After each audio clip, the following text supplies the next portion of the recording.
আলহামদুলিল্লাহ, next shipment কিন্তু চলে যাচ্ছে ইউএস এর নিউ ইয়র্ক সিটিতে। ভাইয়া প্রচুর পরিমাণে প্রোডাক্ট নিয়েছে। হাফ শার্ট নিয়েছে 5টা, মেন্স শার্ট নিয়েছে 3টা, সানগ্লাসেস নিয়েছে 2টার সাথে 2টা ক্লিনার কিন্তু ফ্রি। লাক্সারি ব্যাগগুলো কিন্তু ফ্রি থাকবে।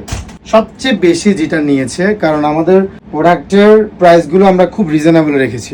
পলো নিয়েছে প্রায় 12 পিস, মিক্স করে নিয়েছে, কারণ আমাদের প্রোডাক্টের ভেরিয়েশন অনেক ভালো। এখানে জিপার আছে, ওল্ড মানি আছে, বেসিকের মধ্যে ওল্ড মানি আছে, অল ওভার পার্মানেন্ট স্টোনের কাজ করা এই পলোগুলোও আছে, ডিসকাউন্টের প্রোডাক্টও আছে। মানি রিসিপ্টটা আপনাদেরকে একটু দেখিয়ে দিচ্ছি আমি। ওনার টোটাল ডেলিভারি চার্জ আসছে কুরিয়ার ফি 16,665 টাকা। ওনার পার্সেলের ওয়েট হচ্ছে 6 কেজি।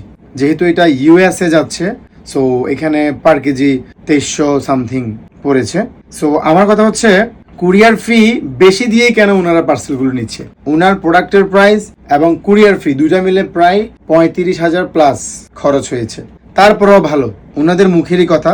কারণ আমাদের সেম প্রোডাক্টগুলো ওইখানে অনেক হাই প্রাইসে সেল হয়, কারণ ওইটা ওইখানের ভ্যালু অনুযায়ী এবং আদার্স কস্ট অনুযায়ী এটাই পড়ে। পৃথিবীর যে কোনো প্রান্ত থেকে প্রোডাক্ট নেওয়ার জন্য অবশ্যই আমাদের সাথে যোগাযোগ করবেন।